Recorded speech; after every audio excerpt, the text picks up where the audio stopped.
সংবাদ, বিনোদন সারাক্ষণ। নারায়ণগঞ্জ জেলা জাতীয় পার্টির সাবেক আহ্বায়ক ও জেলা পরিষদ সদস্য আবু জাহেরের প্রথম মৃত্যুবার্ষিকীতে দোয়া এবং মিলাদ অনুষ্ঠানের আয়োজন করে নারায়ণগঞ্জ জেলা ও মহানগর জাতীয় পার্টির পক্ষে নারায়ণগঞ্জ ৫ আসনের সংসদ সদস্য বীর মুক্তিযোদ্ধা AKM সেলিম ওসমান। শনিবার 14 আগস্ট বাদ আসর পুরানবন্দর চৌধুরীবাড়ি নাসিম ওসমান মডেল হাই স্কুলের মাঠে দোয়া ও মিলাদ অনুষ্ঠিত হয়। এ সময় উপস্থিত নেতারা প্রয়াত আবু জাহেরের স্মৃতিচারণ করতে গিয়ে আবেগে আপ্লুত হয়ে পড়েন। দোয়া ও মিলাদ অনুষ্ঠানের প্রধান অতিথির বক্তব্য প্রদানকালে নারায়ণগঞ্জ ৫ আসনের সংসদ সদস্য বীর মুক্তিযোদ্ধা AKM সেলিম ওসমান বলেন, জাহের ভাই অত্যন্ত ভালো মনের মানুষ ছিলেন। আমার বড় ভাই নাসিম ওসমানের সাথে ছিলেন, একসাথে কাজ করেছেন, আমার সাথেও তিনি কাজ করেছেন। জাহের ভাইয়ের অনেকগুলো গুণ ছিল, তবে তার মধ্যে সবচেয়ে বড় একটি গুণ ছিল কখনো কান কথা লাগাতেন না। কেউ কোনো ভুল বা অন্যায় করলে আমার কানে না দিয়ে তিনি নিজেই সেটা সমাধান করে দিতেন। তিনি ছিলেন বলেই অনেকগুলো কাজ আমার পক্ষে সহজ হয়েছিল। এই মানুষটাকে ছাড়া আমি একটি বছর পার করেছি ভাবতেই পারছি না।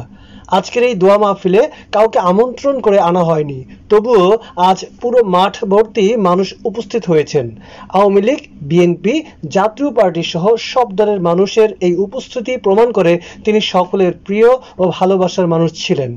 আজকের এই উপস্থিতি হচ্ছে জাহের ভাইয়ের প্রতি মানুষের ভালোবাসার প্রতিফলন। তিনি আরো বলেন, বন্দরে কোনো রাজনীতি না, আমরা একে অপরের জন্য কাজ করব, কোনো ধরনের বিশৃঙ্খলা সৃষ্টি হতে দেব না। বন্দরকে আমরা পবিত্র রাখব। বন্দরকে গড়ে তোলার জন্য চেয়ারম্যান, মেম্বার ও কমিশনারদের জন্য তিনি দোয়া চান এবং বলেন যাতে তারা সুন্দরভাবে কাজ করতে পারে তার জন্য সবাই বেশি করে দোয়া করবেন। তিনি আরো বলেন, আমরা সবাই সম্মিলিতভাবে আজকে ওয়াদা করি বঙ্গবন্ধুর এই মৃত্যুবার্ষিকীতে বঙ্গবন্ধুকে ঠকাবো না এবং বঙ্গবন্ধুর সোনার বাংলা গড়ে তুলব। অনুষ্ঠানে স্মৃতিচারণ করতে গিয়ে বন্দর থানা আওয়ামী লীগের সাধারণ সম্পাদক কাজিম উদ্দিন বলেন, জাহের ভাই ছিলেন নদীর পূর্ব পারের সম্পদ। তার মতো ভালো মানুষ এই বন্দরে আর জন্মাবে কিনা আমার জানা নেই। জাহের ভাইয়ের জন্য উপস্থিত সকলে দোয়া করবেন, আল্লাহ যাতে তাকে জান্নাত দান করেন। বন্দর উপজেলার সাবেক চেয়ারম্যান আতাউর রহমান মুকুল স্মৃতিচারণ করতে গিয়ে বলেন, নারায়ণগঞ্জ ৫ আসনের এমপি সেলিম ওসমানের নির্দেশনা মেনেই জাহের ভাই এবং আমরা দুজনে অনেক কাজ করেছি। দুজনেই দুই দল করলেও দেশের স্বার্থে, উন্নয়নের স্বার্থে দুজন একত্রে কাজ করেছি। আমাদের মাঝে কখনো কোনো বিষয়ে বিরোধ হয়নি। তার মতো মানুষ পাওয়া খুবই কষ্টসাধ্য, তার জন্য সবাই দোয়া করবেন। প্রয়াত জাপা নেতা আবু জাহেরের বড় ছেলে জুনায়েদ সরকার রোহান সকলের প্রতি তার বাবার আত্মার মাগফিরাত কামনা করে দোয়া চান। বলেন, বাবার মতো আমিও ভালো কাজের অংশ হতে চাই, সবাই আমার জন্য দোয়া করবেন। সেই সাথে সেলিম ওসমান ও শামীম ওসমানের সুস্থতা ও দীর্ঘায়ু কামনায় সকলের কাছে তিনি দোয়া প্রার্থনা করেন।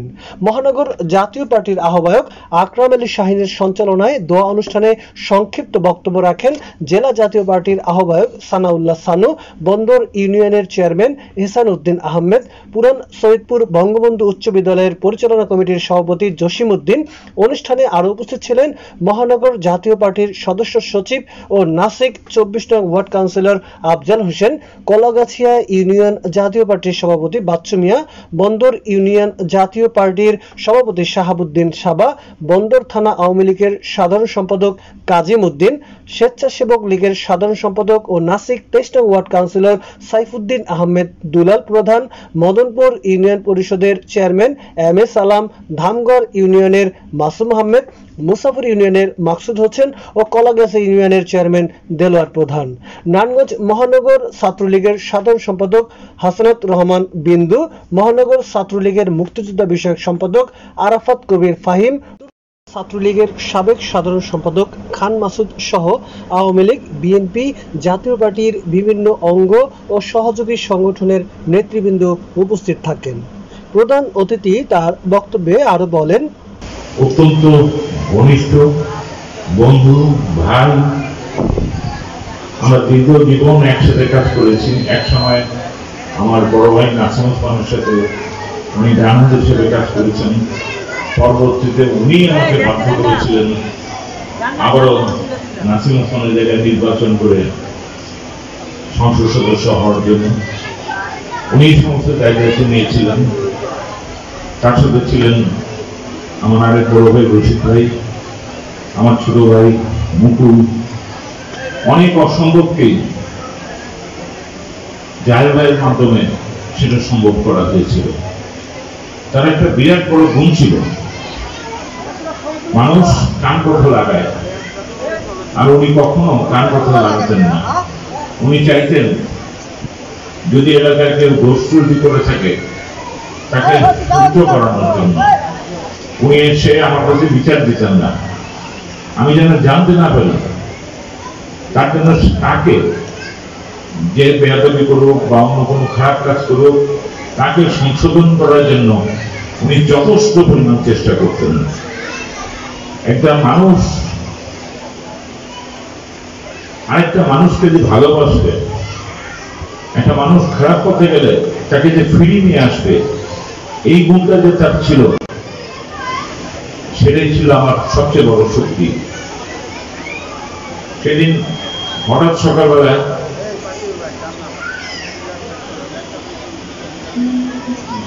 বেগম জাহের আমাকে টেলিফোন করলেন যে ভাই 15 আগস্ট আমরা ভাইয়ের মৃত্যুবার্ষিকী কি করব। আমি বিছানা থেকে লাফতে উঠে পড়েছিলাম। আমি অত্যন্ত অসুস্থ ছিলাম সেদিন। আমি ভাবতেও পারিনি এই মানুষটার ছাড়া আমি 1 বছর বেঁচে থাকবো, এই মানুষটার ছাড়া আমি চলতে পারবো। অনেকক্ষণ আমাকে ঘুম ধরে বসে থাকতে হয়েছিলেন। আজকেও তার সন্তানরা জিজ্ঞেস করছে যে তার মৃত্যুবার্ষিকী কি করবো। আসলে এমন একটা সময় যে আমাদের অনেক কিছু ইচ্ছা থাকলেও আমরা আজকে করোনা ভাইরাসের কারণে অনেক কিছু করতে পারছি না। আজকেও এই আয়োজন একেবারে করাল করা ছিল। সানুর কাছে দায়িত্ব ছিল 1000-এর বেশি মানুষ আসবে না এবং চেয়ারের দূরত্ব অনেক বেশি রাখতে হবে। আমি জানি না এই সব দেওয়ার পরে এটা কি হবে। আমার হিসাব অনুযায়ী আমার বাড়িতে যখন মিলাদুল হয়, আমার বাবার মিলাদ, আমার ভাইয়ের মিলাদ, ওটা মহল্লার ভিতরে হয়, যে পরিমাণ মানুষ হয় তার থেকে অনেক বেশি মানুষ আজকে এখানে আগমন হয়েছে। কারণ এটা জাহের ভাইয়ের ভালোবাসার মানুষ। এটা কোনো মাইকিং করা হয়নি, পোস্টারিং করা হয়নি। সবাই এসছে আজকে দোয়া করতে, সবাই দোয়া করতে এসছে। এখানে জাতীয় পার্টি, আওয়ামী লীগ বা বিএনপি বলে কোনো শব্দ নেই। শব্দ একটাই, আমরা বন্দর পরিবার, বন্দরের মানুষই আজকে এখানে আসছি। আমি যদি চাইতাম যে জাতীয়বাদী প্রধান, জাতীয়বাদীর চেয়ারম্যান বা মহাসচিবকে আমি এই মাঠের মধ্যে আনতে পারতাম। শেষে দোয়া মোনাজাতের মাধ্যমে অনুষ্ঠানের সমাপ্তি হয়। চ্যানেল আকাশ, ডেস্ক রিপোর্ট, বন্দর, নারায়ণগঞ্জ।